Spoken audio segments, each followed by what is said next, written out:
A gente tinha tido a nossa última aula no semestre passado e havíamos falado sobre a miocardiopatia dilatada, que é uma forma bastante frequente de ocorrência de doença miocárdica, principalmente no cachorro.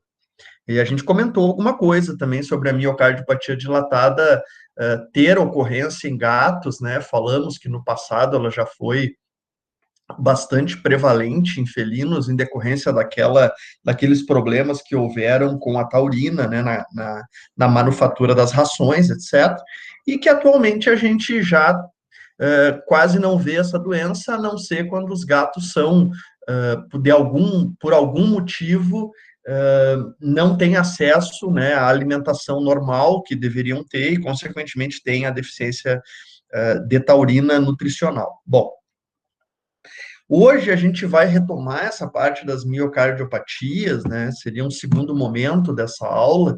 Esse era um sumário que eu tinha feito para vocês das miocardiopatias que a gente ia conversar, e a gente já viu então a primeira parte, que é a miocardiopatia dilatada, e hoje nós vamos dar mais ênfase a essas outras formas de miocardiopatias, começando pela miocardiopatia hipertrófica, né? Essa miocardiopatia hipertrófica, vocês podem falar miocardiopatia ou cardiomiopatia, como vocês acharem melhor. Geralmente, os clínicos falam mais cardiomiopatia e nós patologistas falamos mais miocardiopatia, mas é exatamente a mesma coisa. Nós estamos nos referindo exatamente à mesma lesão e, consequentemente, à mesma doença. E a gente adjetiva essas doenças do miocárdio como hipertróficas quando, ao invés de ocorrer um afinamento, né, da parede das câmaras cardíacas, que é o que acontece na dilatação, a gente tem um espessamento dessa parede. Então, o músculo cardíaco, o miocárdio propriamente dito, ele vai ficando mais espessado. E por que ele vai ficando mais espessado? Porque cada uma das células, né, cada um dos cardiomiócitos que compõem esse miocárdio vai aumentando o seu volume. E esse aumento de volume, ele se dá por um efeito anabólico, né, o chamado anabolismo. Então, há um aumento do metabolismo que faz com que essa fibra muscular cardíaca acumule mais água, né, esse é o efeito anabólico, e aí, consequentemente, essa fibra com mais água fica com volume maior, e aí muitas fibras com volume maior acabam por dar esse espessamento que eu comentei ao miocárdio. Então, o processo hipertrófico é um processo anabólico de ganho de líquido, né, de ganho de água, que acaba causando um aumento de volume de uma determinada célula. No caso aqui, a célula é o cardiomiócito. Então, esse cardiomiócito aumentado, ele contribui, junto, né, com os outros cardiomiócitos, com o espessamento da parede do coração.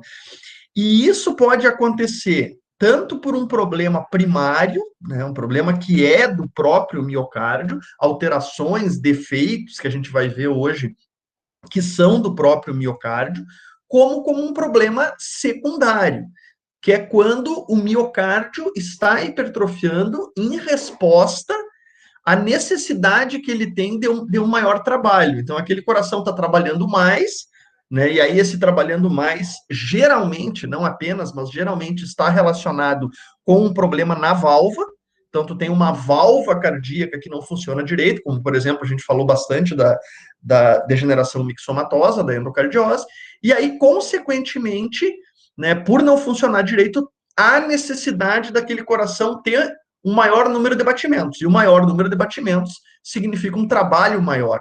Então, assim como a gente vai na academia, né, para malhar, e durante aquele levantamento de peso ali, a gente desenvolve a hipertrofia do músculo esquelético, o coração que malhar mais, né, o coração que trabalhar mais, também vai desenvolver a mesma hipertrofia. Então, a gente pode ver essas hipertrofias de forma secundária. O que é o secundário? Acontece como uma consequência de lesões em outros locais que não o miocárdio. pode ser também no pericárdio, mas geralmente o problema nesses casos secundários, eles estão no endocárdio, mais especificamente na válvula cardíaca. Então, geralmente, as miocardiopatias hipertróficas secundárias são secundárias a uma lesão valvar, uma endocardiose, menos frequentemente uma endocardite bacteriana crônica, né, por bactéria gram-positiva, ou ocasionalmente por um defeito cardíaco congênito, como a gente vê, por exemplo, nas estenoses das semilunares, tanto a estenose subaórtica como a estenose da pulmonar. Mas na maioria das vezes isso está mais relacionado a problemas de endocardiose mitral. E também nos casos primários, né, que podem acontecer no gato, e no gato eles têm a sua maior importância na veterinária, mas eles também ocorrem ocasionalmente em cães e também são muito conhecidos, né? E muito bem descritos na literatura humana. Então, a gente vai fazer um paralelo comparativo também com a miocardiopatia hipertrófica humana na aula de hoje. Bom, a miocardiopatia hipertrófica primária, ou seja, aquela que realmente é um problema cardíaco que ocorre por defeitos intrínsecos do miocárdio, né, em que a doença geralmente se manifesta como um componente cardíaco de um defeito genético, ela é vista, né, ela é bem descrita em humanos, em cães e em gatos. E nos gatos, ela, como eu havia comentado, perfaz a sua maior importância dentro da medicina veterinária. Se vocês lembrarem, a gente comentou bastante lá na miocardiopatia dilatada primária, que é uma doença muito mais frequente no cachorro e menos comum como um processo primário no gato, e que também acontece nos humanos, que o problema genético estava naqueles genes que são responsáveis por codificar, né, para a produção da distrofina. Então, quando a gente fala em miocardiopatia dilatada, a gente está falando em problemas relacionados com a distrofina, né? Então, lembre, a distrofina é uma proteína que é muito importante na interligação entre as proteínas transmembrana e as proteínas contráteis actina e miosina. Então, a distrofina ela está ali fazendo a relação, né? Fazendo a interligação entre as proteínas transmembranas e, consequentemente, a matriz extracelular e as proteínas contráteis. A distrofina não é uma proteína contrátil, a distrofina é uma proteína de ligação às proteínas contráteis. Então, é ela que faz a inter-relação entre o meio externo e o meio interno, é uma das, né, a mais importante, do cardiomiócito e dos miócitos do tecido muscular esquelético. E ela tem esse nome, né, a distrofina, isso a gente havia comentado no semestre passado, porque ela foi descrita inicialmente no músculo esquelético daqueles pacientes que têm uma doença conhecida há muitos anos, que é a distrofia muscular. Então, quando se descreveu essa proteína, se descreveu como distrofina, a proteína que faltava nos pacientes que tinham distrofia. Então, distrofia é a doença muscular e distrofina é a proteína que falta geneticamente quando há a doença muscular. Então, o nome vem do músculo esquelético porque foi batizada a partir, né, de uma doença. Primeiro veio a doença para depois se descobrir a proteína normal que faltava na doença. Isso é muito comum. A gente tem uma doença, estuda ela em patologia, e depois se descobre que o que está faltando é uma determinada célula, proteína, enzima, e aí acaba dando nome a essa célula, essa proteína, enzima, ligado com a doença que já se conhecia antes do processo fisiológico normal. Essa distrofina, quando ela não é produzida de maneira correta, ela leva o paciente, seja um cão, um gato, uma pessoa, um periquito, não importa, ao desenvolvimento de atrofia da musculatura do coração. E, consequentemente, esse coração, pelo próprio efeito do seu enchimento de sangue, começa a dilatar. Nos processos hipertróficos, não tem nenhuma relação com a distrofina. Aqui, a mutação genética é outra e ela acaba levando à não codificação de outras proteínas, que nesse caso são as responsáveis pela contratilidade. Então, se vocês lembrarem lá da fisiologia, né, se vocês lembrarem lá das aulas do William, quando ele explicava para vocês o processo de contratilidade do músculo esquelético, seja o músculo estriado esquelético, né, o músculo ou o próprio coração, ele falava então, né, dos canais de cálcio, né, da entrada do cálcio através da membrana plasmática, das organelas que acumulam o cálcio e de como o cálcio é responsável nesse processo de estimulação da contração dos filamentos. E aí nós temos os filamentos finos e os filamentos grossos. E esses filamentos grossos, eles são constituídos por uma proteína que nós chamamos de miosina. E é exatamente essa proteína que acaba não sendo produzida de forma correta e, consequentemente, a sua diminuição em quantidade dentro do cardiomiócito leva a um processo de hipertrofia desse cardiomiócito. Então, na miocardiopatia hipertrófica, existem basicamente dois mecanismos básicos que são bem conhecidos para que essa lesão aconteça. Em um deles, existe um problema na produção da miosina. Mais especificamente, um problema na produção da cadeia pesada da miosina. E aí, essas células têm uma maior dificuldade na contratilidade, porque elas têm menos cadeia pesada de miosina.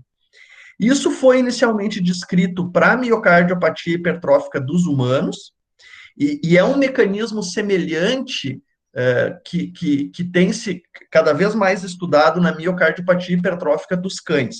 A miocardiopatia hipertrófica dos cães é muito parecida com a miocardiopatia hipertrófica dos humanos, e o problema geralmente está relacionado, então, com esse defeito na produção da cadeia pesada da miosina. Então, aqui o problema está na miosina, e lá na dilatada o problema está na distrofina. No gato, a maioria dos estudos mostra que a alteração genética não está na produção errada da miosina, mas sim na produção errada de uma proteína que é responsável pela ligação da miosina com a actina, que é a chamada proteína C3. Então, os gatos têm defeitos genéticos que levam a menor produção de proteína C3, mas levam, na maioria das vezes, né, os genes responsáveis pela produção da miosina não estão alterados, mas há uma dificuldade na interação da miosina com a actina e, consequentemente, uma dificuldade da contratilidade acontecer de forma correta. Então, isso acaba fazendo uma alteração desses chamados de proteínas contráteis e, consequentemente, essa fibra muscular entra num processo anabólico, né, para tentar, de alguma forma, estimular a produção dessas proteínas que estão erradas e, consequentemente, a fibra muscular cresce, ela aumenta de tamanho. Quando eu vejo ela no microscópio, ela é muito maior do que uma fibra normal.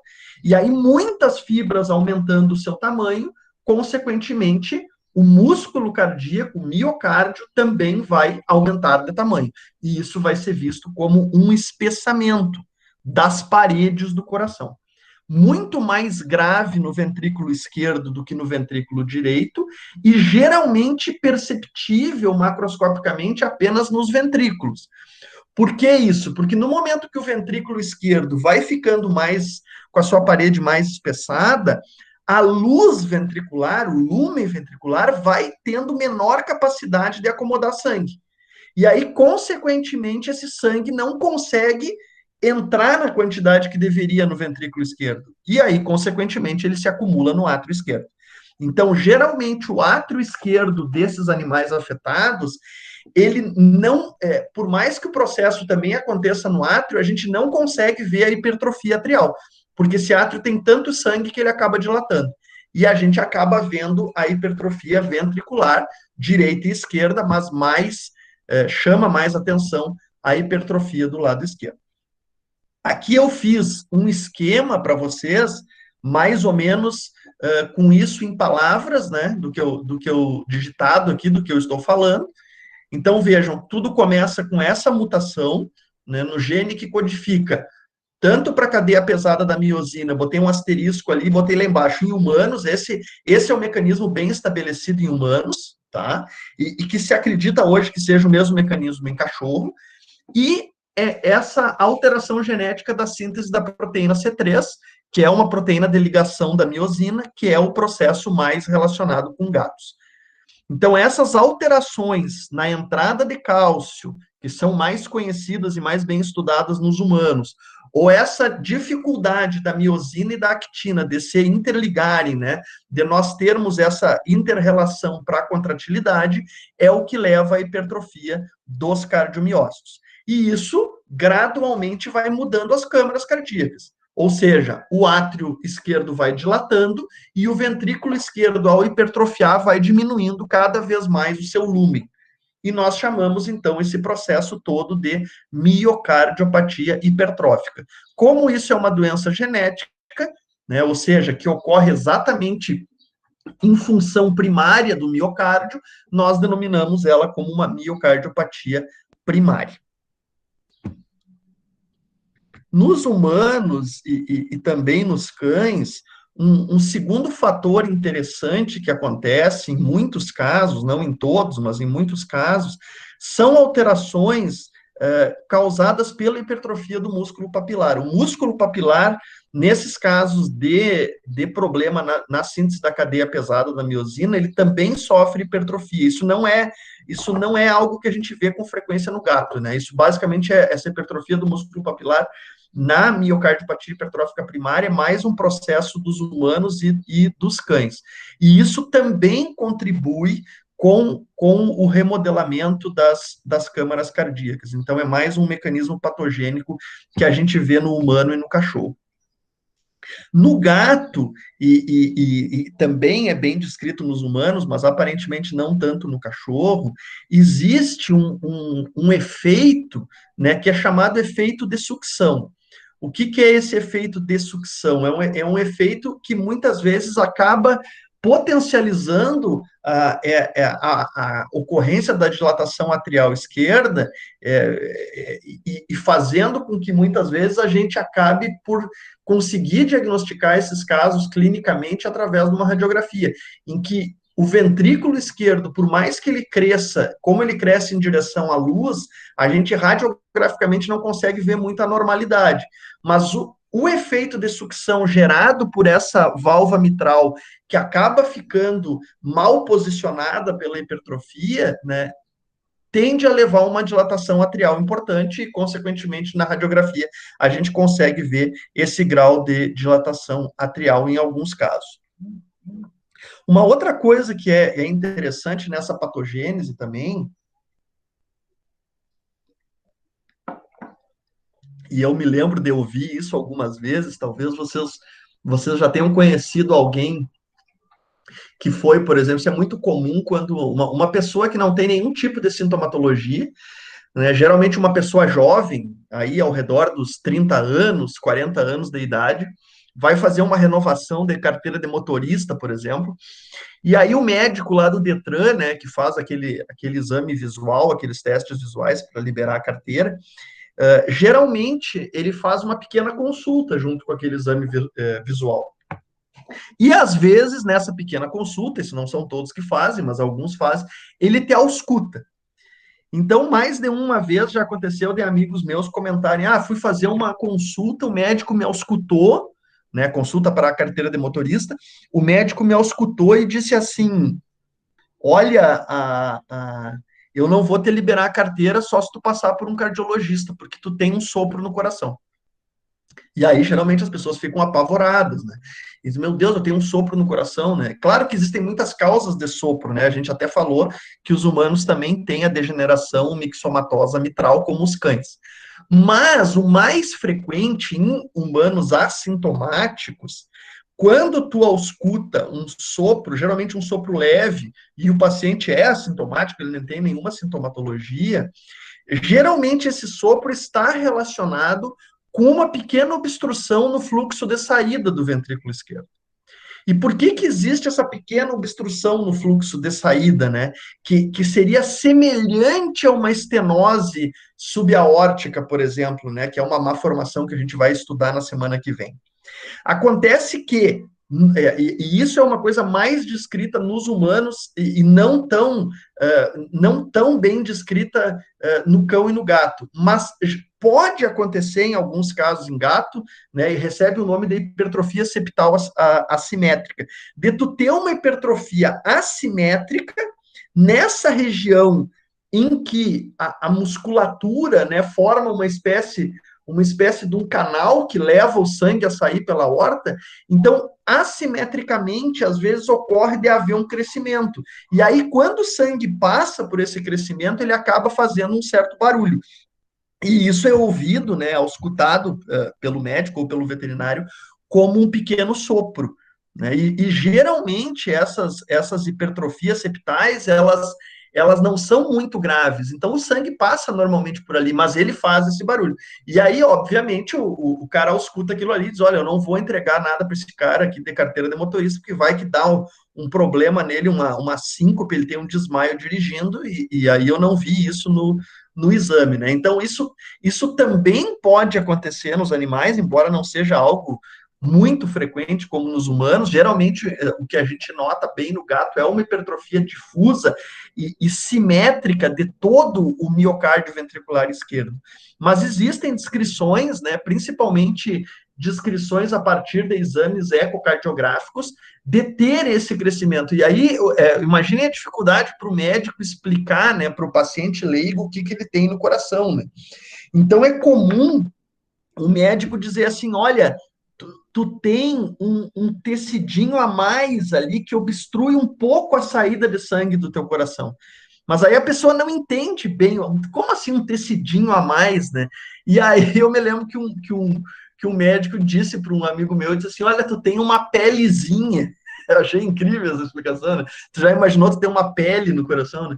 Tu tem uma pelezinha ali no coração a mais, assim, e aí o sangue, quando passa ali, faz esse barulho, né? Então a explicação era essa: tinha uma pelezinha no coração, né? Eu nunca tinha visto ninguém falar que uma hipertrofia seria uma pelezinha, achei até engraçado.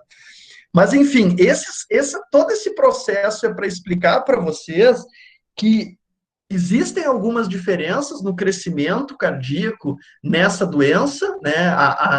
A forma com que ela acontece no cachorro é mais parecida com humanos do que a forma que ela acontece no gato, mas as manifestações clínicas relacionadas a isso, embora haja algumas diferenças genéticas e patogênicas, elas são muito parecidas. Ou seja, geralmente o animal suporta essa hipertrofia cardíaca por muito tempo, ele nasce com um coração normal, ele tem uma predisposição genética a desenvolver essa lesão, então entendam que essa não é uma lesão congênita, né? Ela não está presente ao nascimento, mas ela é uma lesão de fundo genético, porque tu já nasce com o teu gene alterado para a produção dessas proteínas que não são proteínas consideradas normais.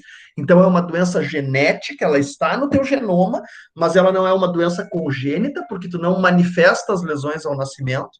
E sendo uma doença genética, ela vai se desenvolver em algum momento da vida. Geralmente, a lesão se desenvolve já no início da vida adulta, mas a manifestação da lesão acaba se desenvolvendo mais tardiamente. Por quê? Porque o coração tem a capacidade, né, exatamente hipertrofiando, de conseguir manter o seu funcionamento por um longo tempo.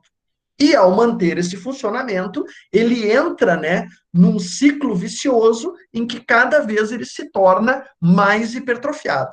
Até o momento que essa hipertrofia é tão grave que aí sim o paciente passa a desenvolver sinais clínicos. Esses sinais clínicos que o paciente desenvolve, ao contrário do que a gente tem comentado para as outras miocardiopatias, como a miocardiopatia dilatada, lembra que eu comentei com vocês que geralmente o paciente que tem miocardiopatia dilatada, ele tem insuficiência cardíaca congestiva. Então, aquele paciente que faz o edema pulmonar crônico, né? Aquele paciente que o coração cresce, comprime a traqueia, ele tosse, aquele paciente que faz ascite. Não que um gato ou um cão com miocardiopatia hipertrófica primária não possa fazer isso. Eu até coloquei aqui, mas notem que é a última manifestação que eu citei. Não é comum nós termos um gato apresentando sinais congestivos e a lesão no coração desse gato ser uma miocardiopatia hipertrófica primária. Isso não é o frequente. Embora isto possa acontecer, isso é o que acontece com menor frequência. Por que isso? Porque a manifestação que leva, na maioria das vezes, o tutor a procurar ajuda veterinária, ela está relacionada com baixo débito. Então, se tu tem um coração em que o sangue, quando ele chega no átrio esquerdo, no momento que o átrio esquerdo contrai e manda ele para o ventrículo esquerdo, o ventrículo esquerdo não tem lúmen suficiente para receber essa carga, consequentemente, o pouco que o ventrículo recebeu de carga é o que ele vai mandar para frente. Então, se ele recebeu 1/3, 1/5 do sangue que deveria receber, porque literalmente não cabe ali dentro, a parede é tão espessa que não cabe o sangue ali dentro. Os tecidos vão ser pouco perfundidos. E no momento que o tecido cerebral for perfundido com uma quantidade de sangue que não oxigena os neurônios de maneira correta, o paciente vai apresentar o que nós chamamos de síncope. Então, a síncope é uma das manifestações que mais frequentemente o veterinário vai atender e depois, a partir daí, o animal, né? Muitas vezes ele desmaiou, o proprietário pegou ele, botou no carro, levou no veterinário. Quando ele chega no veterinário, o animal até já está acordado. Só que no momento que aconteceu isso, o veterinário tem que estabelecer uma conduta para descobrir a causa daquele desmaio, para descobrir a causa daquela síncope. Porque geralmente um gato que desenvolve um episódio de síncope vai desenvolver novamente, e num desses momentos o animal, ao fazer isso, vai morrer. Né, que é o que a gente chama de uma das formas que a gente vê de morte súbita. O animal está bem e simplesmente desenvolve uma queda, alguma coisa do tipo, e apaga. Né? Então, isso, às vezes, esse animal nunca tinha feito isso, mas na maioria das vezes ele já tinha tido episódios anteriores, muitas vezes até o tutor nem viu.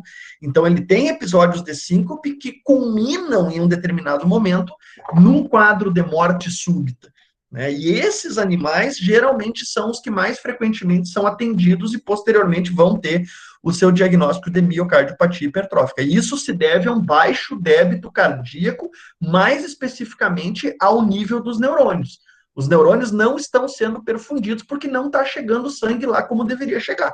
E não está chegando porque o coração não consegue mandar a quantidade de sangue que o encéfalo precisa. Então, essa é uma... Isso acontece tanto na concêntrica quanto na excêntrica ou só na concêntrica? Na maioria das vezes que isso acontece é nos quadros concêntricos. Porque os processos primários que eu estou falando agora, eles são concêntricos. Quando eu for falar lá da miocardiopatia excêntrica, daqui a pouquinho, eu vou comentar com vocês que a apresentação é muito mais congestiva. Então, aqui nós estamos falando da miocardiopatia primária. Miocardiopatia primária, não que seja um sinônimo, mas eu diria que em 99% das vezes ela é concêntrica. Tá bem? Tá bom, obrigada. Esses pacientes podem, né, não que vão fazer isso, e isso é mais comum no cachorro, tu não vê tanto isso no gato, desenvolverem previamente aos episódios de síncope alguma intolerância ao exercício ou até mesmo uma dificuldade respiratória. Então, isso pode acontecer, isso pode ser um primeiro sinal de alerta, mas nem sempre isso vai ser visto. Da mesma forma que eu comentei com vocês, né, que uma pessoa vai lá fazer um exame de carteira de motorista e descobre que tem uma miocardiopatia hipertrófica, a partir do médico ter auscultado um sopro cardíaco, o animal pode estar perfeitamente normal, ir no veterinário fazer uma vacina, por exemplo, e ao ser examinado, se descobrir que ele tem um sopro cardíaco. E a partir daquele sopro cardíaco, assintomático, se chegar através dos meios, né, de avaliação, que vão incluir, obviamente, a radiografia torácica e a ecocardiografia, a um diagnóstico de miocardiopatia hipertrófica. Então, eu coloquei aqui alguns cenários. Tu pode ter um animal perfeito, que tu foi fazer um check-up, né? Ou que tu foi avaliar para uma vacinação, tu descobriu um sopro, a partir dali tu fez um raio-x, tu achou o átrio esquerdo aumentado, a partir dali tu fez um ecocardio e viu que o ventrículo esquerdo está completamente espessado e categorizou esse paciente como tendo uma miocardiopatia hipertrófica, só que ele ainda está assintomático. Esse também é um cenário possível. E aí tu vai entrar com as tuas medidas de prevenção para que ele não venha a descompensar e fazer os episódios de síncope, que são, consequentemente, uma possível morte súbita, que é o cenário mais trágico de todo esse processo. Tá? Outro cenário é, por exemplo, tu descobrir durante um exame físico que o paciente tem uma taquicardia, né, aquilo que os veterinários mais antigos chamavam de sopro de galope, né? Então, o ritmo de galope, melhor dizendo, não sopro de galope, ritmo de galope. Então, tu vê assim, pô, esse animal tá quieto dentro da gaiola, eu esperei um tempo para examinar ele depois que ele chegou e ele tá sempre taquicárdico, né? Ele tem um batimento cardíaco muito acima do que é esperado para a espécie. Isso tem que ser investigado. Ou ele tem um batimento cardíaco que não está no ritmo normal, ele tem uma alteração arrítmica, né? E aí, dando ênfase àquilo que eu havia falado para vocês, que esses pacientes com taquiarritmia, às vezes eles têm alterações do ritmo cardíaco que são vistos através do eletrocardiograma como o tal flutter cardíaco, né? E esse flutter cardíaco é o que vai levar o trombo de se desenvolver dentro do átrio esquerdo. E a partir do átrio esquerdo, esse trombo chega no ventrículo esquerdo e depois, consequentemente, ele sai e acaba fazendo aquele tromboembolismo aórtico terminal, que também é uma das manifestações. Mas vejam, quando a gente fala do tromboembolismo aórtico terminal, daquele infarto nos membros pélvicos, né, aquele gato que chega paralisado, aquele gato é a ponta do iceberg. Para existir aquele gato, existem ainda muitos outros gatos que estão fazendo síncope, e existem ainda muitos outros gatos que estão simplesmente assintomáticos, né, e que, se não forem examinados, não vão ter reconhecido os casos de miocardiopatia hipertrófica.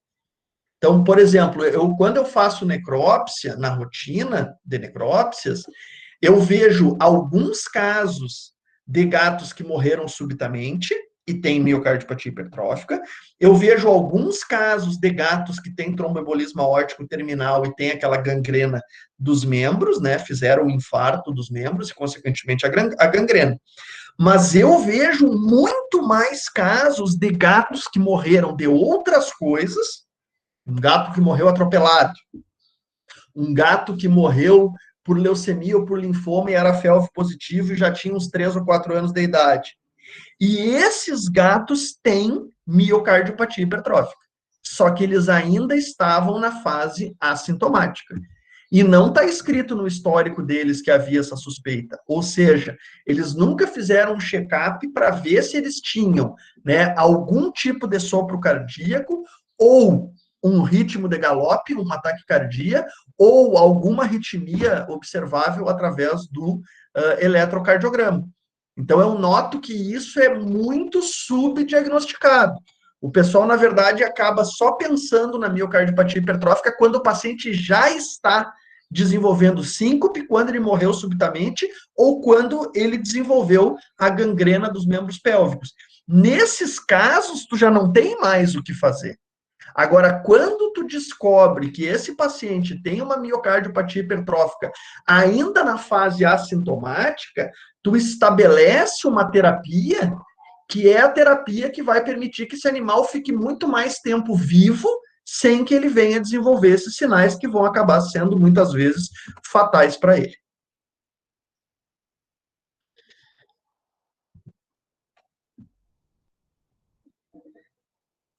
Como é que está até aqui, pessoal? Tranquilo? Entenderam isso que eu quis passar para vocês?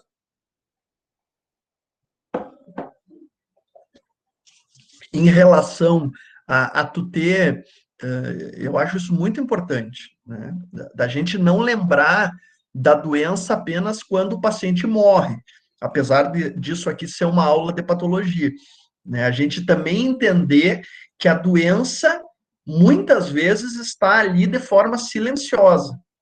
Então, se a gente não tem o conhecimento que eu tenho determinadas pistas, né? Seriam como pequenas pistas, que deve me acender uma luzinha como veterinário.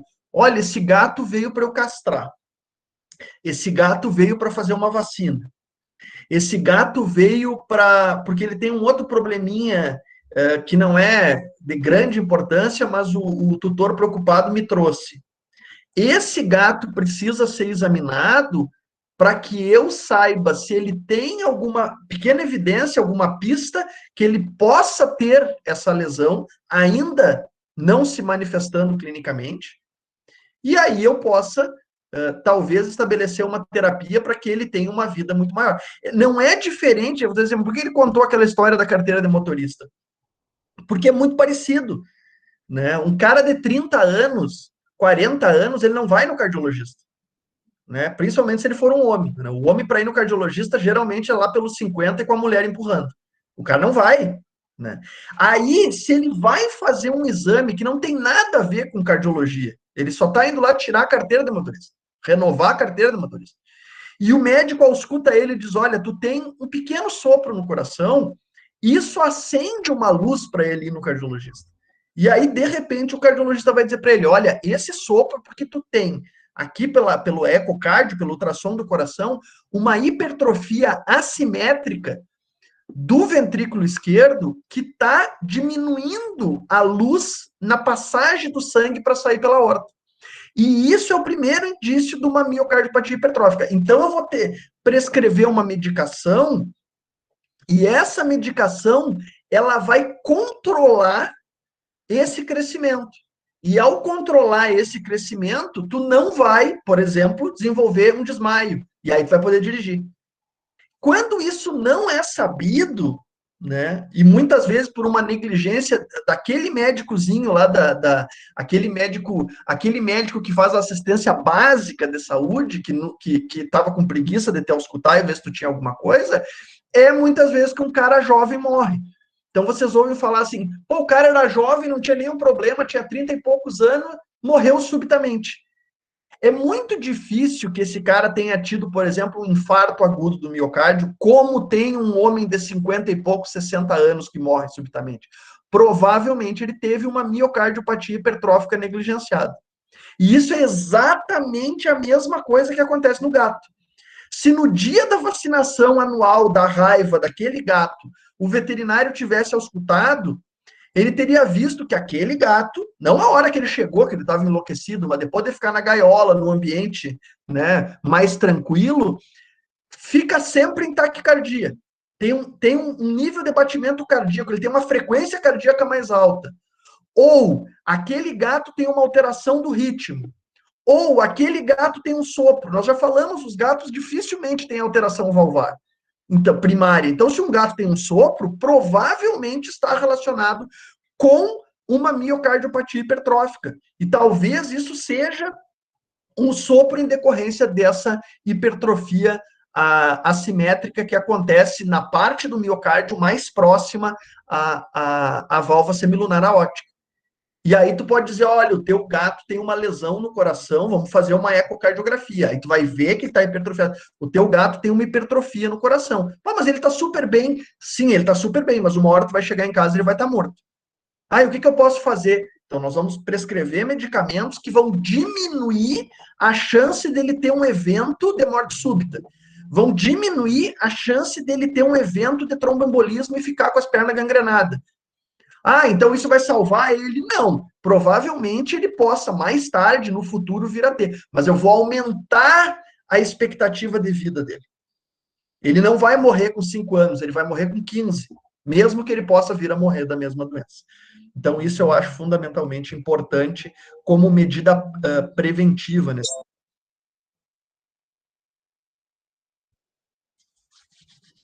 Muito bem. Aqui eu coloquei para vocês alguns aspectos epidemiológicos, né? Então, uma das coisas que o pessoal sempre pergunta nas palestras é sobre: existem raças mais predispostas para desenvolver a miocardiopatia hipertrófica? Sem dúvida que existem. Na rotina, a gente vê muito mais em gatos sem raça definida. Mas isso acontece porque aqui no interior do Rio Grande do Sul, a prevalência do gato sem raça definida é quase 100%. É muito difícil a gente ver um gato de raça no consultório, né? Na sala de necrópsia, às vezes eu passo um mês sem ver um gato de raça. E quando eu vejo um gato de raça, é sempre a mesma raça, que é persa. Então, eu chego a ficar um ano sem ver um gato que não seja SRD ou persa. Mas quando se vai para países em que é comum atualmente as pessoas terem gatos de certas raças, aí sim começa a se notar que há uma característica epidemiológica racial nos pacientes com miocardiopatia hipertrófica. Quais são essas raças? Talvez a que hoje é mais estudada e que seja uma das mais, ou talvez a mais predisposta, seja o Maine Coon. Então, o Maine Coon é uma raça que é muito bem descrita a miocardiopatia hipertrófica, muito estudada e, portanto, inclusive, ele tem o gene responsável por essa doença já estabelecido. Então, eu coloquei aqui uma sigla, né? Isso aqui é simplesmente para a gente ter em algum lugar, como eu digo, ó, esse aqui é o gene. Se tu me perguntar assim, onde é que está esse gene, eu não sei, teria que ser um geneticista para ter uma ideia desse gene. Para mim, são só umas letras e uns números, né? Como eu imagino que para a maioria de vocês. Mas é esse gene aqui, se tu for nos artigos, é a mutação desse gene que é mais descrita nos Maine Coons. Né? Só para vocês terem uma ideia, existem trabalhos que mostram em Maine Coon que esse gene específico está afetado em 22 a 42% dos casos. E isso é um pouco diferente da medicina humana, em que aparentemente não há um gene muito incriminado na miocardiopatia hipertrófica humana. Né? Tu olha uma pessoa que tem miocardiopatia hipertrófica, ela tem uma alteração no gene, mas geralmente não é o mesmo gene de uma outra pessoa, e nem de uma terceira pessoa. São muitos genes. Se fala na literatura em mais de 1.500 mutações em diferentes genes. E nos Maine Coons, a maioria das vezes é uma única mutação num único gene. Então, é uma doença genética muito específica, diferente de humanos, em que tu pode ter muitos genes afetados por muitas diferentes mutações. Outra raça que também tem sido bastante estudada e que é considerada predisposta é o Ragdoll. Então, o Maine Coon e o Ragdoll seriam as duas raças em que hoje mais existem estudos sobre miocardiopatia hipertrófica. São raças que já existem, inclusive aqui na cidade, né? Existem pessoas com Maine Coon, existem pessoas com Ragdoll. São poucas os tutores que ainda investem em gatos, né? Que já investem em gatos que têm esse padrão racial. No estado é um pouco maior, e aí quando tu vai para o Rio de Janeiro, São Paulo, etc., aí sim tu começa a ver com mais frequência esses gatos. Professor, eu tenho uma dúvida. Pode falar. Essa predisposição que esses gatos têm a ter problemas cardíacos, tipo o Maine Coon e o Ragdoll, ela se compara à predisposição que os braquicefálicos têm a problemas respiratórios? Porque eu vejo muita gente falando, a criação de pug para vender não é ética, mas eu não vejo muito a respeito dessas raças Maine Coon e Ragdoll. É que a questão é assim, né? Quando tu seleciona tem algumas coisas que diz que tu falou que a resposta seria sim, e algumas coisas que a resposta seria não.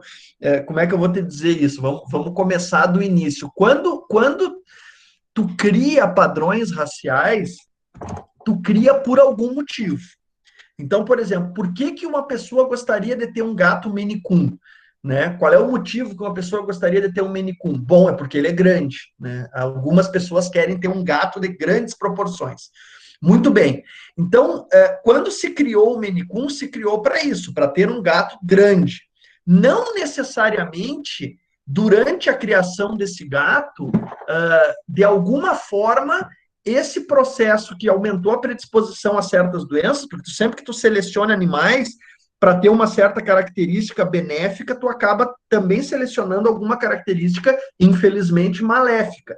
Né? Mas quando tu olha conformacionalmente um Maine Coon, ele é um gato grande, e se tu me disser assim, por ele ser grande, ele pode ter mais problemas osteoesqueléticos, aí eticamente poderia ser condenável.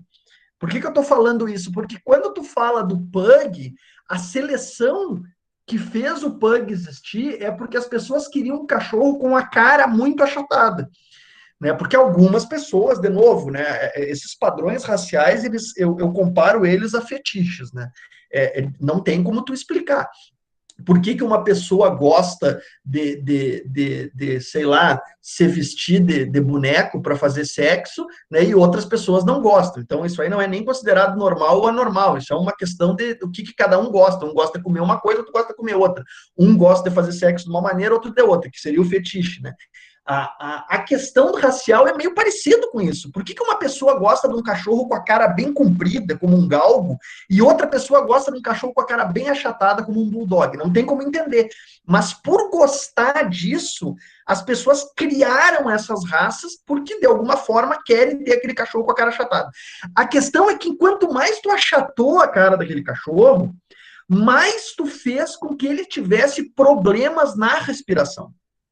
Então, não há como dissociar, não há como separar. Ter um cachorro pug, a cara achatada e o problema respiratório. Por isso que envolve um dilema ético entre eles existir ou não existir.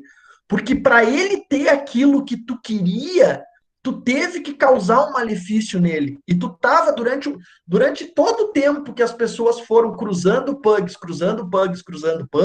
né, centenas de anos, elas foram vendo que quanto mais a cara ficava achatada, mais ele tinha problemas respiratórios. Então, como é que tu dissocia uma coisa da outra? E aqui não tem como tu fazer uma associação entre ter um ragdoll, entre ter um Maine Coon e ele ter um problema no coração. Isso é uma coisa nova. Né? Recém se entendeu que essa raça tem uma chance de ter uma determinada doença. Então, a tua intenção em fazer a raça, ela pode ser separada da doença. E aí acaba não se tornando tanto o que seria o que tu está falando, que é um dilema ético. É como eu vejo, entende? Por isso que eu não acho que tu vai encontrar alguma coisa do tipo, não comprem Maine Coon porque eles podem ter doença do coração. Porque qualquer raça pode ter, teoricamente, uma doença que ela é predisposta. Existem livros de predisposição racial em que tu tem uma lista de todas as raças e todas as doenças que elas são predispostas. Isso não é um fator limitador nem da venda nem da compra. A pessoa não vai ser incriminada como uma pessoa má porque ela cria ou como uma pessoa má porque ela compra. Mas no momento que tu tem uma raça que durante toda a criação da raça, durante todo o caminho para criar a raça, foi sendo visto notoriamente que aquela raça tinha problema, aí tu tem um dilema ético. Então, por isso que tu vai ver postagens do tipo, olha, Bulldog não deveria existir. Isso não é a minha opinião, estou dizendo coisas que eu vejo na internet. Bulldog não deveria existir. Porque um cachorro que não consegue se reproduzir sozinho, ele não é um cachorro que aceita nem a seleção natural, esse padrão racial. Pug não é uma raça que deveria existir. Por quê? Porque esses pugs sofrem de problemas, muitos deles, uma grande maioria, de problemas respiratórios até morrerem durante boa parte da vida. Né? Mas eu não estou dizendo que isso é a minha ideia em relação a isso, mas eu não acho que seja que tu vai ver um dilema ético em relação à miocardiopatia hipertrófica, que era a tua pergunta. Eu não sei, eu te respondi, eu não sei quem perguntou, porque eu estava fechado. Eu entendi sim a diferença. É bem diferente, ninguém vai te tocar uma pedra porque tu compra um Maine Coon e ele tem um problema no coração. Mas tu pode ser apedrejado nas redes sociais quando tu compra um pug, por exemplo, né? Porque existem muitas pessoas que entendem que a raça não deveria existir. Agora, se uma raça deveria existir ou não existir, entra em milhões de outros aspectos. Né? Tá bem, Érica? Tá bem, prof. Entendi. Obrigada.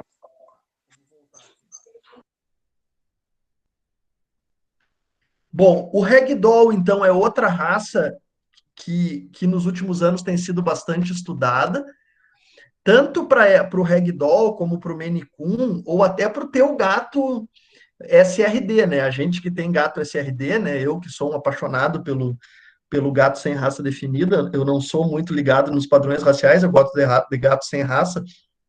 Os nossos gatos sem raça também podem ter miocardiopatia hipertrófica. E uma notícia boa é que hoje existem laboratórios nos Estados Unidos em que tu simplesmente manda uma mensagem no Face para eles, né? Só entra ali no Face e coloca: oi, tudo bem, né? Pode botar até em português, porque eles traduzem. Oi, tudo bem, eu quero testar o meu gato. E manda. E aí eles te pedem um endereço, e dali uns dias chega na tua casa um kitzinho, que tu vai pegar, é uma espécie de um cotonete, né? Que é um suave, que a gente chama. Tu vai passar na boca do teu gato, só passar na boca dele. E vai esfolhar as células da cavidade oral ali, as células epiteliais, tu vai colocar de volta no tubinho e vai mandar para eles, né? Até a caixinha que chega para ti, tu só inverte a caixinha que já tem o endereço deles e tu vai colocar no correio. E aí tu vai pagar, obviamente, né, alguns dólares para fazer esse exame e vai vir para ti ou só o teste para ver se ele tem alguma das mutações que levam a ele no futuro a vir a desenvolver sinais de miocardiopatia hipertrófica, mas também, se tu quiser, de outras doenças, né? Existe até um laboratório que agora está bem famoso, que ele te dá 16 doenças genéticas, se eu não me engano, né? Algumas são raríssimas, então com certeza o gato não tem aquela doença, mas ele te diz, né, dentre as doenças, as duas mais importantes é a miocardiopatia hipertrófica e a doença do rim policístico. Então tu manda, né, ele vai te dizer, ó, o teu gato tem o gene mutante para miocardiopatia hipertrófica, ou não tem, tomara que não, ele tem o gene mutante ou não tem para PKD, e aí, para que as pessoas se interessem, a jogada é que gratuitamente tu recebe uma espécie de árvore genealógica. Ou seja, fazem testes e dizem, no teu gato SRD, quanto por cento dele é persa, quanto por cento é siamês, quanto por cento é de cada raça, entende? Os nossos gatos são uma mistura. Então, eles te dizem assim, o teu gato tem tanto por cento disso, tanto por cento daquilo, tanto por cento daquilo outro. Então, para alguns autores, isso é uma barbaridade, né? Eles consideram isso um absurdo, mas é possível de se fazer. Então, seria mais ou menos como se a gente pudesse fazer um exame e dissessem assim, olha, Figueira, tu tem tanto por cento de italiano, tanto por cento de alemão, tanto por cento de português, tanto por cento de espanhol, tanto por cento de indígena e tanto por cento de africano. Mais ou menos é a mesma coisa, né? Como isso não tem um dilema ético no gato, né?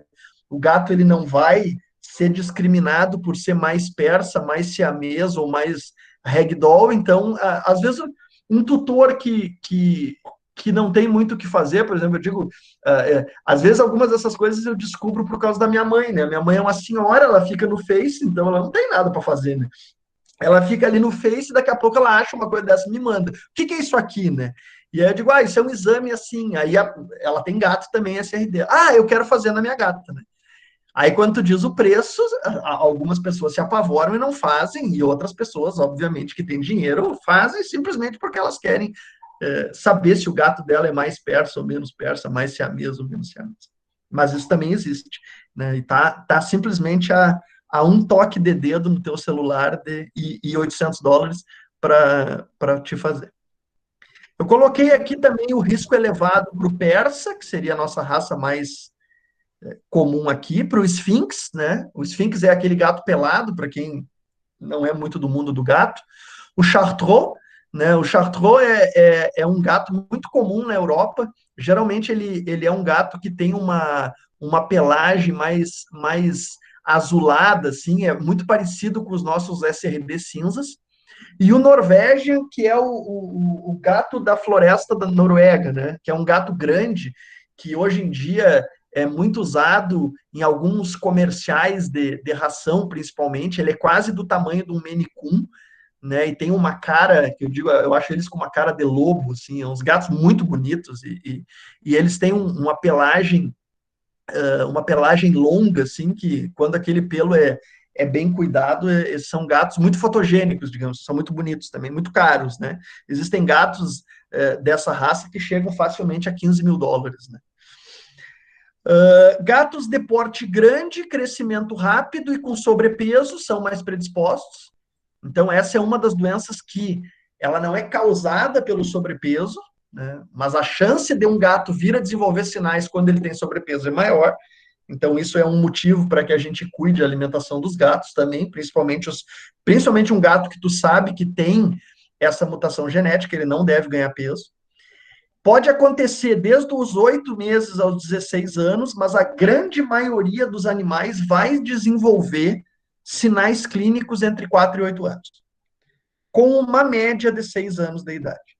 Então, vejam que é um gato adulto, né? Ainda é um gato adulto que nós consideramos maduro, ele não é um gato velho, né? De jeito nenhum, ele não é nem um gato sênior, ele ainda é um gato dentro da faixa etária que a gente considera adulto maduro. E em alguns casos ele pode desenvolver ainda na fase adulta, né, mas ainda até os 3 anos de idade, que são aqueles animais que a gente considera como juniores, né? Então, não é impossível, mas a grande maioria dos casos ela está concentrada dentro dos maduros entre 4 e 8 anos. E é uma doença 3 vezes mais comum no macho do que na fêmea. 75% dos pacientes mortos e necropsiados por nós são machos e apenas 25% são fêmeas. Basicamente, todas as doenças cardíacas do cão, do gato e dos humanos, né, têm uma prevalência maior em fêmeas, com algumas exceções, como a gente já havia comentado, da doença mixomatosa valvar humana, que pode afetar mais mulheres. E esse é o aspecto do coração. Então, notem, né, que o coração ele perde completamente a sua conformação normal. Eu costumo dizer que ele sofre uma conificação, ele fica cônico. E essa conificação ela é dada pela dilatação do átrio esquerdo e pela hipertrofia ventricular. E vejam que por ficar cônico, é que se eu fizer uma radiografia, eu não consigo ver esse coração aumentado de volume no ventrículo. Porque o ventrículo, às vezes, fica até menor, ele fica até mais fino.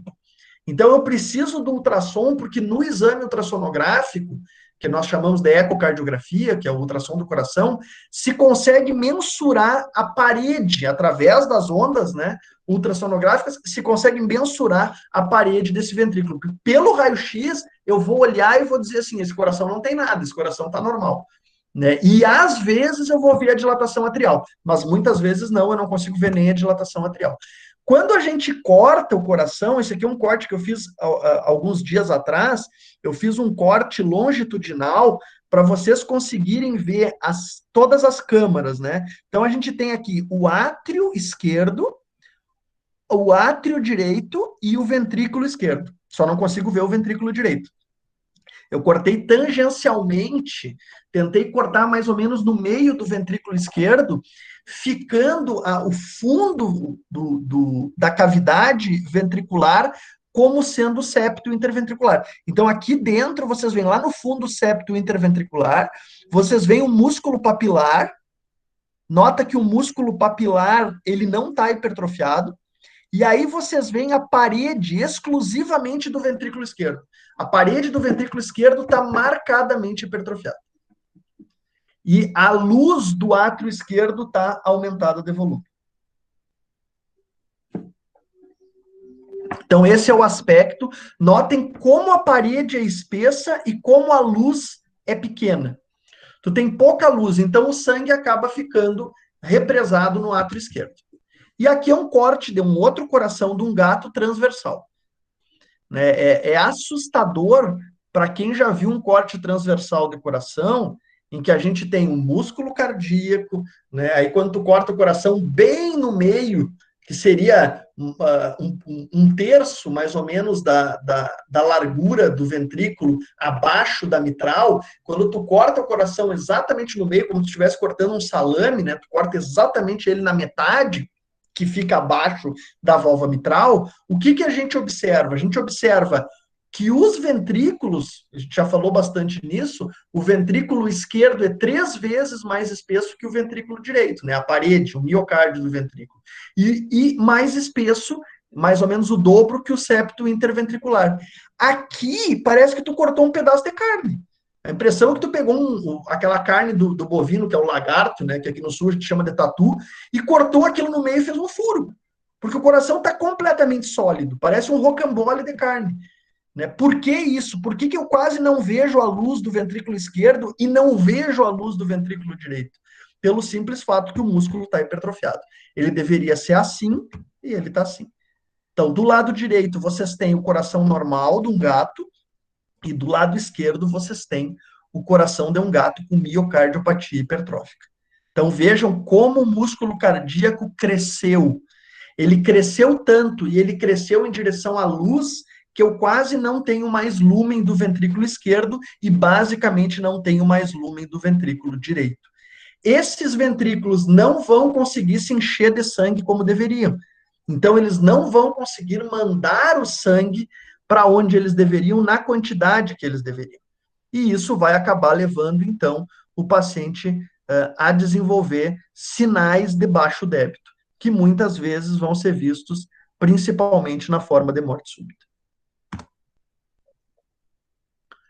Um aspecto interessante também dessa doença, que a gente havia comentado, se eu não me engano, em algumas das primeiras aulas do semestre passado, é que hoje existe um teste, né? Esse teste é vendido no Brasil pela Aidex e ele chama ProBNP, né? ProBNP. Essa é uma sigla em que BNP, né, em inglês, traduzindo para o português, seria o P de peptídeo, o N de natriurético e o B de brain, né, que seria o the brain, que seria o cerebral, né? Então, peptídeo natriurético cerebral. Esse é um peptídeo que foi a primeira vez descrito no cérebro, por isso que ele tem esse nome.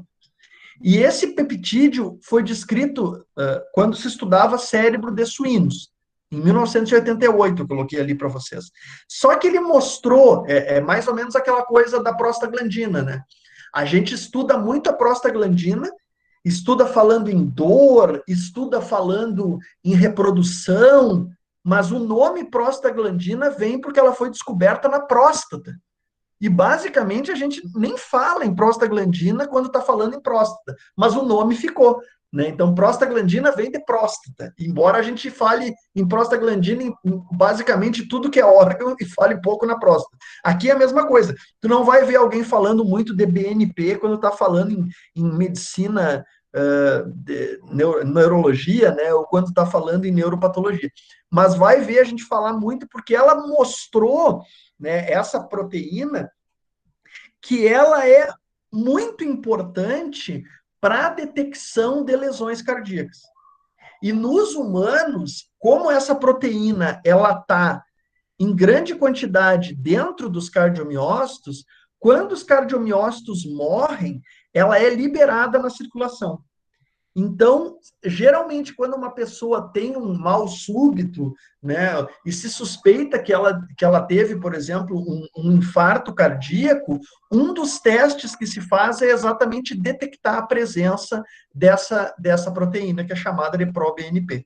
Então, se detecta, junto, obviamente, com outros achados, né, e talvez o mais importante ainda seja o eletrocardiograma. Geralmente o paciente chega no hospital com aquele histórico de angina, né, ou braço dormente e tal. O que o médico geralmente faz? Ele faz um eletrocardiograma, né, porque existem alterações eletrocardiográficas que permitem ver se há isquemia ou não do músculo cardíaco, e ele pede, dentre outras enzimas, troponina, etc., ProBNP. Baseado nisso, começou a se estudar, né, no final do século passado, como se comportaria o ProBNP nos cães e nos gatos.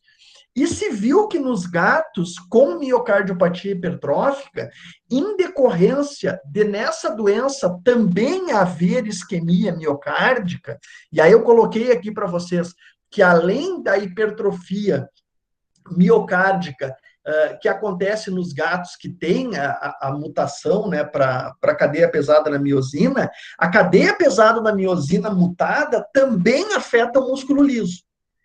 E mais especificamente afeta o músculo liso dos ramos da coronária. Portanto, gatos que têm miocardiopatia hipertrófica, à medida que a doença vai evoluindo, eles começam a ter lesão da coronária. E isso culmina em trombose e, consequentemente, infarto cardíaco. E essas áreas de microinfarto cardíaco, obviamente, estão, né, relacionadas com a morte dos cardiomiócitos. O infarto nada mais é do que a necrose dos cardiomiócitos. E quando esses cardiomiócitos morrem, eles liberam, então, esse peptídeo. E aí nós podemos detectar esse peptídeo na circulação. Então, inicialmente, isso foi disponibilizado como um teste em laboratório, e hoje já existe um teste rápido, um SNAP, que tu pode fazer na tua clínica. Então, basicamente, se utiliza sangue, né, e aí se coloca dentro de um Eppendorf, de um tubinho, tantas gotas de sangue, tantas gotas do reagente, e depois se derrama naquele pocinho, se bate, né, se quebra o teste, e aí se compara o valor de referência que pode existir na circulação com o valor que aquele gato está apresentando. E se recomenda dar como positivo quando as duas bolinhas têm a mesma tonalidade de azul, como nesse caso, ou quando o azul do teste é mais forte que o azul controle. Então, notem que o azul controle é um azul claro.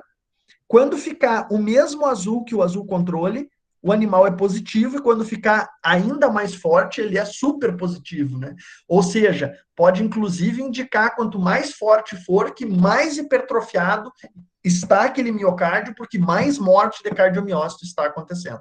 Então, essa é uma maneira, quando tu não tem o teste genético, essa é uma maneira, quando tu não tem acesso à ecocardiografia, né? Então, tu não vai precisar mandar o teste genético lá para os Estados Unidos ou para o Canadá, tu não vai precisar mandar o animal para um grande centro, né? Porque geralmente no interior tu não tem ecocardiografia, mas tu tem na tua clínica esse testezinho. Então, se o gato, né? Claro que não vai ser todo proprietário que vai aceitar, eu não sei quanto ele está agora, o último que eu tinha comprado era R$ 250 o teste, o preço de custo, né? Parece que ele baixou um pouco. Então, alguém me comentou que ele podia estar ao redor de uns 100, 150. Acho que foi o Alexandre, até um colega nosso que é professor também. Então, tu tem na tua clínica, e aí se uma pessoa chega com Maine Coon, com Ragdoll, com Persa, tu pode dizer para ela, né? Ela trouxe o animal simplesmente para tomar banho no teu pet, ou ela trouxe o animal para fazer uma vacina. Tu pode dizer, olha, tu sabe que os gatos dessa raça têm uma predisposição para terem uma doença no coração. As pessoas geralmente não sabem. Né? Ela não sabia, olha, nós temos um teste aqui que já poderia nos dar ideia se ele é positivo, se ele tem essa alteração ou não, e fazer esse teste. Né? É interessante. Se o animal for positivo, ou seja, se as duas bolinhas ficarem azuis, ou uma ficar bem mais azul do que a outra, não só ele tem a alteração genética, como ele já está desenvolvendo uma lesão grave a ponto de liberar o ProBNP. Então, tu pode ter um negativo e o animal ter a alteração genética e ainda não ter a lesão que está causando liberação detectável de ProBNP. Né? Aí, nesses casos, tu precisa do teste genético. Mas, quando ele é positivo, a gente sabe que esse gato, no futuro, com certeza, vai apresentar algum daqueles sinais, seja os desmaios, né, ou o próprio quadro de morte súbita, ou até tromboembolismo com gangrena dos membros.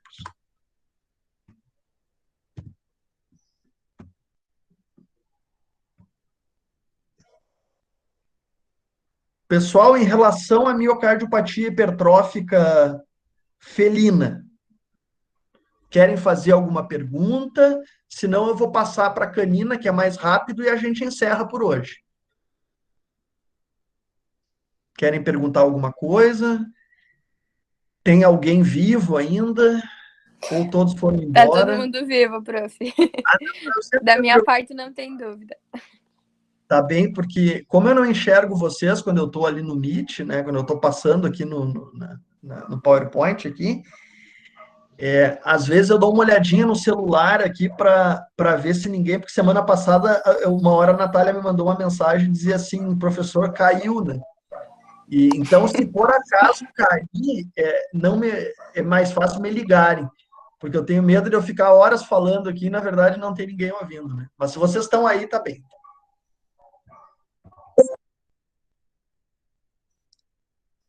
Bem, pessoal, como eu havia comentado, essa mesma doença existe no cachorro. O ponto mais importante em relação à comparação da doença no cachorro com o gato é o seguinte: no gato ela é comum, no cachorro ela é rara.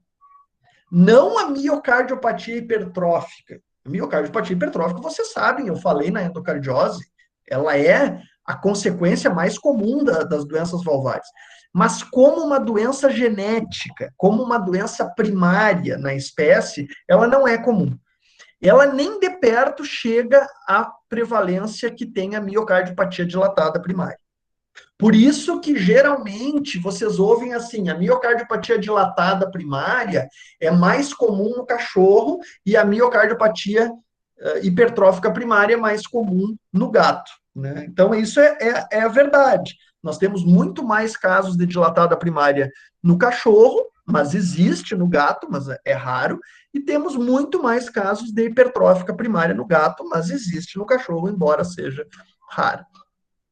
Ela não é tão bem estudada no cachorro como no gato, porque não tem tantos casos assim para se estudar, mas ela parece mais parecida com a doença humana, principalmente em relação às mutações que já foram descritas, né? Então, as mutações que foram descritas, embora sejam mutações em genes diferentes, né? Porque o cão e os humanos não têm o mesmo tipo de genoma, é totalmente distinto, a codificação para o que é produzido é muito semelhante.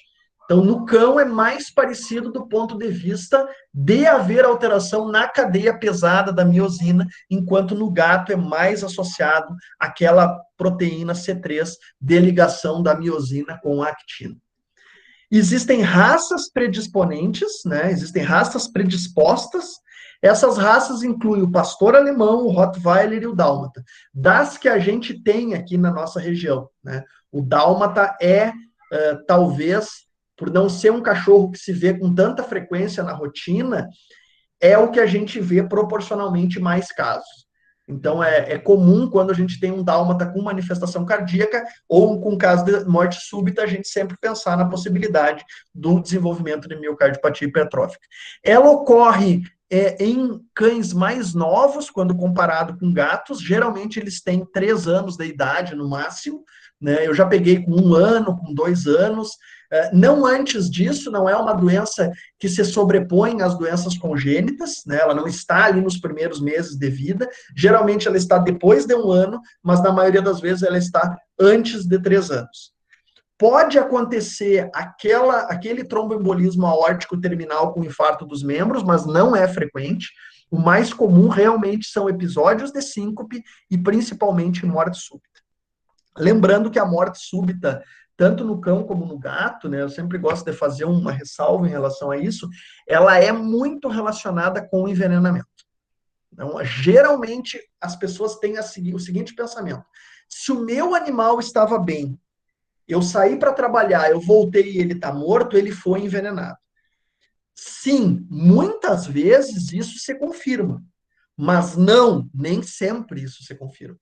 Então, antes de tu procurar quem está envenenando o teu cachorro, primeiro tu precisa saber que ele foi envenenado. Né? Recentemente, aqui em Santa Maria, houve um episódio no centro da cidade, ali mais especificamente na rua Doutor Bozano, em que um cão do morador de rua foi supostamente envenenado. Isso ganhou as mídias sociais, né? E, novamente, é o que eu digo, como que dizem que esse cão foi envenenado? Porque ele estava bem e foi encontrado morto. Então, é possível que ele tenha sido envenenado, até por ele ser um cão de rua, que vive na rua com morador de rua, sem dúvida, é totalmente possível. Se eu tivesse que apostar no que esse cachorro tinha e por que ele morreu, eu apostaria que o mais provável é que ele foi envenenado. Mas, se não é feito um exame, isso não tem um valor legal, porque existe a possibilidade, por exemplo, daquele cão de rua ter isso aqui, uma miocardiopatia hipertrófica, ou ter uma doença infecciosa que matou subitamente. Eu já tive casos, inclusive, de sinomose, que é muito raro, porque sinomose é uma doença crônica, que o animal morreu subitamente. Existem formas de sinomose que fazem necrose neuronal que o animal morre em 12 horas. Então, tu pode ter ido dormir, quando tu acordou, o animal está morto. Hepatite infecciosa canina é uma doença que mata subitamente também. Uma ruptura de um aneurisma mata subitamente. Muitas coisas matam subitamente, né? Não só envenenamento. Então, para que a gente possa, como veterinário, dizer este animal que morreu subitamente foi envenenado, a gente precisa do exame toxicológico. E o exame toxicológico, ele é feito a partir do conteúdo gástrico, de raspados da mucosa gástrica, de fragmentos de rim, de fragmentos de fígado do cadáver. Então, eu só posso atestar que um animal foi envenenado, se ele morreu, quando eu faço a necrópsia, colho o material e aí faço o exame. Né? Senão, eu não tenho como atestar. Né? E eu não tenho nem como argumentar juridicamente. Quando um tutor chega para fazer um boletim de ocorrência, a primeira coisa que o escrivão de polícia vai perguntar para ele é o seguinte: como é que tu sabe que foi envenenado? Tem um laudo de um veterinário dizendo que está envenenado, aí a pessoa volta no veterinário e o veterinário vai dizer assim: olha, para eu saber que foi envenenado, para eu assinar que foi envenenado, eu tenho que abrir o teu animal, pegar o estômago dele e mandar aquele conteúdo, raspar aquela mucosa, botar num saquinho, mandar no laboratório para detectar o veneno. Não é assim, eu briguei com um vizinho ontem, hoje o meu cachorro morreu, então é envenenado. Senão a gente poderia, imagina, poderia chegar na casa de uma pessoa que teve um quadro de morte súbita, começar a mexer nos armários e achar um veneno. E chegar à conclusão que ela tomou aquele veneno. E ela se matou. Né? Mas não é assim que se estabelece o diagnóstico. Então, isso é importante, porque ali naquela situação ali da Bozano, eu entrei em contato com o pessoal, inclusive da prefeitura, e o animal foi descartado sem ter sido feita a necrópsia, né? Então fica essa coisa, o animal foi envenenado. Para que tu possa, mesmo que tu tenha todos os indícios, para que tu possa confirmar que um animal é envenenado, ele tem que ser necropsiado e passar por um exame toxicológico para detectar o veneno. Senão, simplesmente, tu tem uma possibilidade. Por mais que ela seja a mais provável, ela não é confirmada. E essa doença que eu estou mostrando para vocês aqui, por isso que eu estou falando isso, é a doença que eu vejo, embora ela não seja comum, com mais frequência como causadora de morte súbita em cachorro, depois de envenenamentos e traumas. Então, se tu me perguntar assim, encontrei um cachorro morto, o que é mais provável? Sem ter nenhum subsídio de nenhuma outra coisa. Só tem um cachorro morto. Ele estava bem ontem, hoje ele está morto. Mais provável, envenenado. Segunda possibilidade, trauma. Às vezes tu olha o cadáver, tu não vê nada, e quando tu faz a necrópsia, o cachorro está com a cabeça rachada porque alguém deu uma paulada e a pele está íntegra. Eu já fiz necrópsia de animais que eu encontrei o projétil na necrópsia e depois eu fui achar o furo, porque a pelagem tapou perfeitamente o buraquinho da bala. Então, primeiro lugar, veneno. Segundo lugar, trauma. Terceiro lugar, miocardiopatia hipertrófica. E aí, geralmente, o cão tem um padrão racial e geralmente ele está dentro da faixa de 1 a 3 anos de idade. É um macho com 1 a 3 anos, pastor alemão, Rottweiler ou Dálmata. Então, aqui um exemplo de um dos últimos que a gente recebeu, um Dálmata. Olhem o estado desse cachorro, né? Um cachorro lindo. Então, tu vê que é um cachorro que está em pleno bom estado corporal, né? Um animal, inclusive, com um pouquinho de sobrepeso, né? Desenvolveu um quadro de síncope. O tutor levou no veterinário, chegou vivo. O animal, durante a consulta, se mostrou, né, como pós-síncope, um pouco desorientado, voltou para casa normalmente. No outro dia, outro episódio de síncope. Levou no veterinário, raio-x de tórax, ultrassom abdominal, e se viu um coração levemente aumentado de volume. Algumas horas depois, o animal morreu. Vejam, ele não tem sinais de insuficiência cardíaca congestiva, ele não tem ascite, ele não teve manifestação respiratória de dispneia, ele não teve tosse, ele não teve um tromboembolismo e infarto das pernas. Simplesmente ele teve um desmaio, foi no veterinário, num primeiro momento não se chegou a uma conclusão, no outro dia teve outro episódio de desmaio, e aí se resolveu fazer uma avaliação, exames de sangue, etc., né? E muitas vezes esses animais acabam indo 2, 3, 4 vezes ao veterinário, e até que se flagre que isso pode ser uma hipóxia neuronal, e que uma das causas da hipóxia neuronal é exatamente o baixo débito causado por um ventrículo que é marcadamente espessado, o animal já morreu. Quando se radiografa o tórax desses animais, nós temos duas possibilidades. Da mesma forma que quando eu abro o tórax na necrópsia, eu tenho duas possibilidades. Numa delas, o coração tem o volume perfeitamente normal. E na outra, ele tem o átrio um pouco aumentado de volume. Vejam que, nesse caso, o coração tem um tamanho completamente normal. Eu até diria para vocês que ele é um pouco diminuído de volume. Nota um espaço entre a entrada do tórax e o coração, no mediastino anterior, amplo, cabe quase outro coração ali. Dos dois lados do tórax também há espaço. Então, não parece um coração que tem qualquer alteração de volume. Vejam por que, na maioria das vezes, uma radiografia não vai te ajudar. E se tu não tiver um ultrassom cardíaco, tu não vai conseguir saber que esse coração está espessado. Quando esse coração foi removido de dentro da caixa torácica e aberto o saco pericárdico, se observou aquilo que eu falo do gato, né? Conificação. O coração está cônico. E ele está cônico exatamente porque o crescimento da parede é em direção à luz.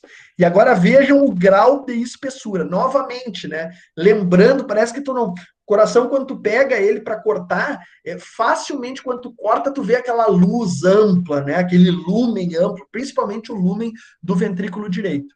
E aqui nós temos um lúmen ventricular direito muito pequeno e um lúmen ventricular esquerdo exíguo, né? Quase não entrava sangue aqui dentro. O próprio músculo papilar está marcadamente espessado. Geralmente o cão com miocardiopatia hipertrófica primária, assim como o humano, faz hipertrofia do músculo papilar, que é uma das coisas que a gente nota a diferença no gato. O septo interventricular também é marcadamente espessado. Então, notem como fica pouca luz, fica muito parecido com o coração do gato, com miocardiopatia hipertrófica primária, né, a não ser por algumas pequenas variações, principalmente em relação ao músculo papilar.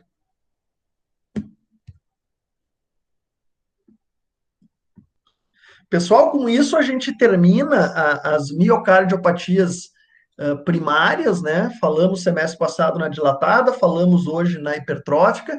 Quando nós falamos da endocardiose, a gente comentou bastante da miocardiopatia hipertrófica secundária. Nós já havíamos comentado no semestre passado as doenças endocárdicas adquiridas, né? Então, na sexta-feira agora, a aula começa com as pericardiopatias. E aí, quando a gente fala das pericardiopatias, parece que vai ser um grande número de doenças, mas o que eu vou falar para vocês da experiência que a gente tem é basicamente com a retículo pericardite traumática, né, que é a pericardiopatia na veterinária mais famosa, mais importante, que é aquela do prego, né, que atravessa a partir do retículo e acaba furando o coração. Eu vou mostrar algumas pericardites de cachorro para vocês também, né? Então, é basicamente mesmo a retículo pericardite.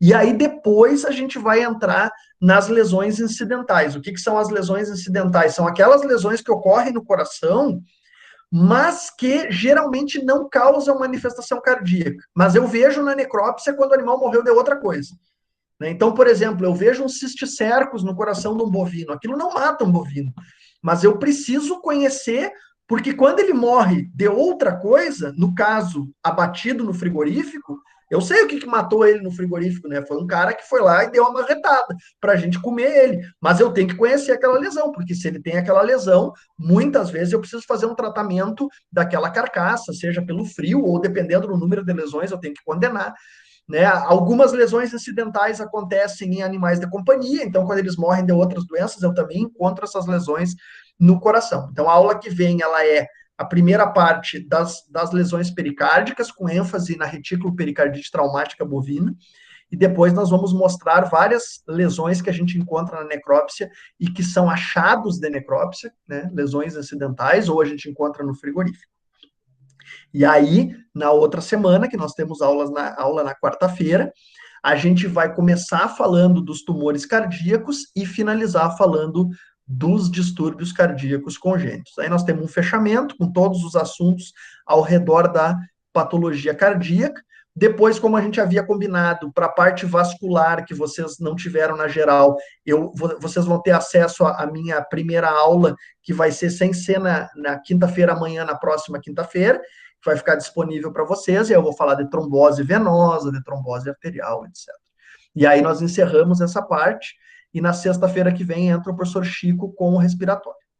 E aí depois vem a professora Glaucia, depois vocês me veem mais no meio do semestre, quando eu voltar para falar de linfoma, leucemia, anemias aplásicas, anemias hemolíticas, etc. Beleza? Por hoje era isso. Beleza, professor. Agradeço a atenção. Eu vou chamar a Renata ali, porque semana passada, quando terminou a aula, eu apaguei tudo. E aí ela disse que tinha que fazer alguma coisa por causa da gravação, né? E aí eu acho que eu acabei perdendo a gravação, porque eu não sei nem onde é que essa gravação foi parar. Mas a semana passada era só um resumo, né? Não tem muito problema. E aí já agora eu vou mandar o link para vocês no final de semana, se vocês quiserem assistir. É uma palestra que eu dei ontem à noite para a Semana Acadêmica da URI. A URI é uma universidade particular que tem cursos de veterinária em Santiago, Erechim e Santo Ângelo. Eles fizeram uma semana acadêmica e me convidaram para falar de leucemia e linfoma em gatos associado ao vírus da leucemia felina. Aí quem tiver interesse por medicina felina pode assistir ali que eu vou mandar o link para vocês. Tá bom, pessoal? Um excelente final... Ah, não é final de semana. Ainda vamos... Próximo, eu tenho uma dúvida. Excelente final de noite. Pode falar, Thaís. Quando, por exemplo, o animal chega no estado de ter síncope já, existe alguma coisa que pode ser feita? Claro que sim, claro que sim. Claro que não é tão efetivo, né? Tu não vai ganhar tanto tempo de vida como se tu tivesse descoberto antes, né? Mas nesses animais que desenvolvem síncope, geralmente os veterinários, né, eles vão fazer o ecocardiograma para ver realmente o grau de espessamento e vão fazer o eletrocardiograma para ver o tipo de arritmia.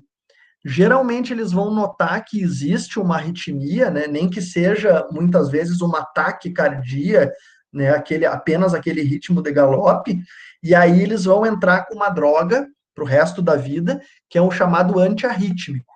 Eles vão dar um medicamento, se eu não me engano, um dos mais usados na veterinária é o diltiazem. Eles vão usar um medicamento para diminuir essas arritmias, esse é o primeiro ponto. Depois, como esses gatos acabam tendo hipertensão arterial, geralmente se utiliza uma droga antihipertensiva. E a droga mais utilizada é o inibidor da ECA, que é a enzima de conversão da angiotensina. Hoje em dia se usa muito, no passado se usava bastante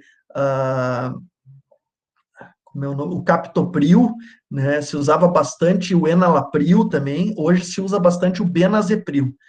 Então, o cão também, né? Mas o gato, que é o que eu vejo mais as prescrições dos colegas, ele provavelmente vai ser tratado a partir daí com antiarrítmio, que é o diltiazem, vai ser tratado com o inibidor da ECA, que é o benazepril, e na maioria das vezes, para tu inibir a possibilidade do animal fazer o tromboembolismo, tu vai usar uma droga antitrombótica, né, preventiva.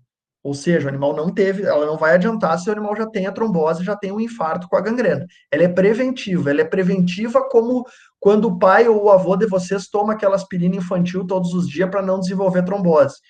Então, essa é uma das poucas situações na veterinária que a gente usa o ácido acetil salicílico para o gato, a aspirina, né? Vocês já ouviram falar lá na farmacologia que a aspirina é perigosa de ser usada no gato, porque o gato ele não tem a enzima que elimina o ácido acetil salicílico no mesmo nível dos humanos.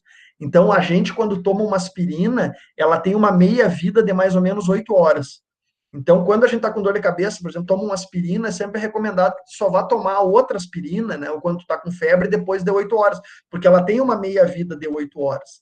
E no gato, a meia-vida da aspirina, né, do ácido acetil salicílico, são 72 horas. Então, se tu usar corretamente, numa dose específica de 72 em 72 horas, ela tem um bom efeito nesses gatos, porque ela vai, como dizia o meu avô, né, afinar o sangue, né? O pessoal chamava antigamente, eu tomo esse remédio para afinar o sangue. Né? O que eles entendiam com afinar o sangue? Era o sangue não trombosar. O fulano teve lá aquela doença, lá ele teve trombose, né? Ele estava com o sangue muito grosso. Então o médico deu um remédio para afinar o sangue. Então é isso que a gente vai fazer. A gente vai usar uma droga antiarrítmica para evitar que ele tenha esse flutter, mas se ele vier a ter o flutter, se a droga antiarrítmica não funcionar, ele está coberto por um antitrombosante, que geralmente o usado é o ácido acetil salicílico, a famosa aspirina de 72 a 72 horas. Além disso, se usa o medicamento para diminuir a pressão arterial, hoje em dia o mais usado é o benazepril, e é comum também se usar um medicamento naqueles gatos que eles estão com ritmo de galope, né? Mesmo que eles não tenham mesmo que eles não tenham no eletrocardiograma algum indício de estarem apresentando uma arritmia, mesmo que tu não use o antiarrítmico, sempre que eles tiverem taquicardia, né, aquele ritmo de galope, é interessante usar um medicamento que diminua o ritmo cardíaco. Porque o batimento cardíaco excessivo, ele também é um fator nesse ciclo vicioso da hipertrofia. É como tu tá muito forte e continuar fazendo exercício, tu vai ficando cada vez mais musculoso. Então, a ideia é o coração não ficar tão musculoso assim, porque isso só se auto-perpetua a doença. Então, geralmente se usa um beta-bloqueador, né? Algum tipo de beta-bloqueador. Agora não me lembro se usam mais propanolol ou se usam mais... eu acho que é um outro beta-bloqueador que o pessoal usa bastante. Em medicina humana é muito comum. Algumas pessoas que têm miocardiopatia hipertrófica não complicada, assintomática, elas só usam o beta-bloqueador. Agora eu me esqueci o nome do mais usado, mas é um beta-bloqueador. Então, no geral, a maioria dos gatos que já apresentou episódios de síncope, né, é um gato que já tem a doença manifesta, né, ela já está se manifestando. Então, é um gato mais grave.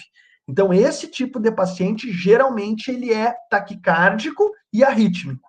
Então, ele vai usar beta-bloqueador, ele vai usar antiarrítmico, ele vai usar como preventivo para trombose o ácido acetil salicílico e ele vai usar uma droga para diminuir a pressão arterial, que é o benazepril. Geralmente, são 4 medicamentos que o gato usa. E isso vai espaçar as crises de síncope, melhorar a qualidade de vida e inibir o tromboembolismo e o infarto das pernas. Agora, se tu não fizer nada disso, ele vai fazer mais episódios de síncope até morrer subitamente ou até fazer o infarto das pernas. Por isso é tão importante a gente, quando o animal fez o primeiro sinal, a gente saber diagnosticar. Ou quando o animal nem sinal tem, se tu tem uma clínica de gato, que tu trabalha com gato, quando um gato chegar, é aquilo que eu digo, eu sempre comento uma coisa, quando eu fui comprar o meu primeiro carro zero, há muitos anos, na Volkswagen, lá na Pampeiro, a mulher que me vendeu o dia que eu fui buscar o carro, ela sentou comigo e me deu uma aula do que era um carro. E eu me senti um retardado, né? Porque ela dizia assim, o senhor sabe arrumar o banco? O senhor sabe ligar o rádio? O senhor sabe... Eu digo, mas que troço mais sem fundamento, né? Como é que eu não vou saber abrir o porta-mala? Mas depois eu fiquei pensando que, dependendo da pessoa, não sabe. Né? Dependendo da pessoa, não sabe como é que abre o tanque. Então, hoje em dia, quando tu vai num lugar desse comprar um carro, a pessoa te ensina até a ligar o carro. E eu entendo que é assim que deve acontecer na primeira consulta. A primeira consulta de uma pessoa que teve um gato, né, que tem um gato, ela pegou o gato, levou lá para ti. A primeira consulta geralmente é a vacina. Até tu fazer a vacina, é 1 hora explicando pro cara o que é um gato. Ótimo, eu vou te explicar o que é um gato. É claro que se essa pessoa é cliente da tua clínica e vai há 20 anos lá levando gato, tu não vai fazer isso, né? É óbvio. Mas se o cara chegou a primeira vez, tu pergunta assim... Uma vez eu perguntei para uma moça numa consulta se ela já tinha... Ela começou a me dizer umas coisas, eu digo assim, é a primeira vez que tu tem gato? E ela eu nunca tive gato. Se a pessoa nunca teve gato, ela não sabe o que é um gato. Ela pode achar que aqueles comportamentos todos que ela está vendo são estranhos e, na verdade, aquilo ali é simplesmente um gato sendo um gato. Então, tu tem que explicar onde é que o gato faz cocô, onde é que o gato faz xixi, o que é uma caixa de areia, como é que é comida para gato. Tem muita gente que pega um gato pela primeira vez e acha que comida para gato é que nem cachorro. Tu vai numa hora do dia lá e dá a comida e depois tu tira. Né? As pessoas não sabem essas coisas. Então, nesse primeiro momento, se a pessoa tem um gato, como, por exemplo, um Maine Coon, tu tem que dizer para ela, olha, o teu gato tem predisposição a ter certa doença. Se ela tem um poder aquisitivo que ela pode fazer um exame para saber se o gato vai ter, é o momento de recomendar.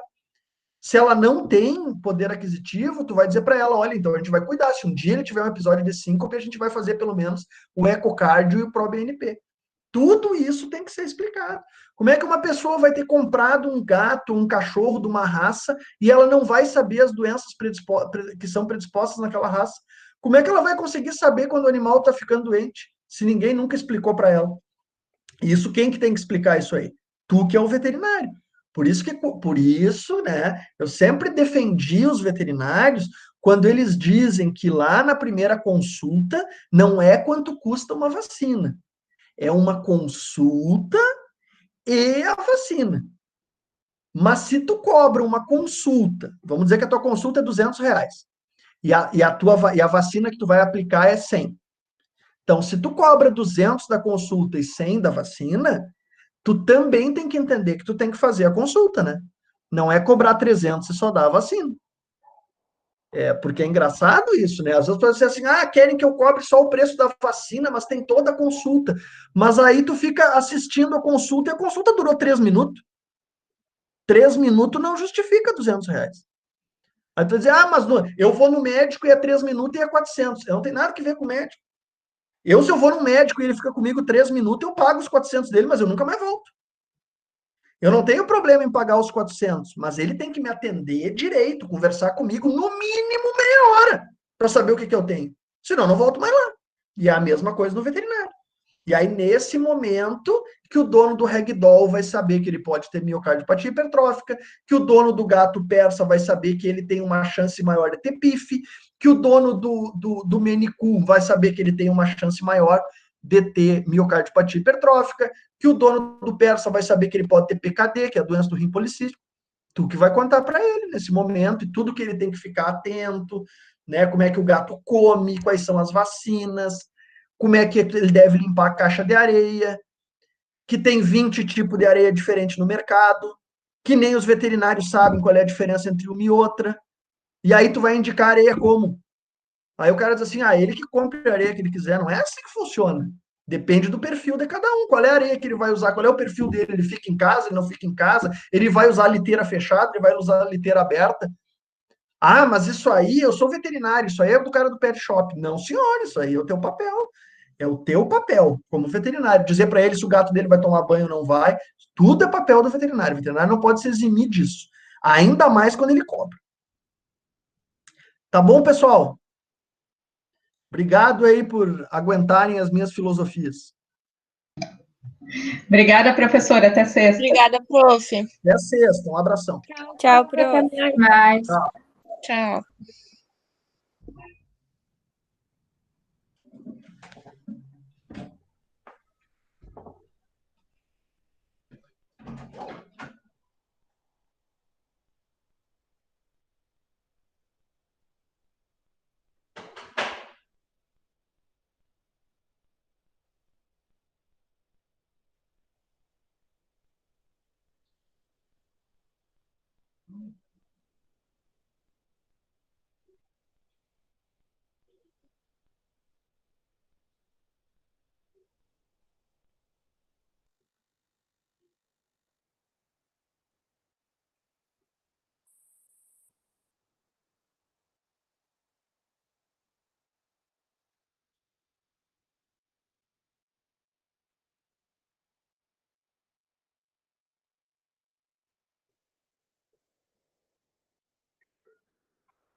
Gravando o quê?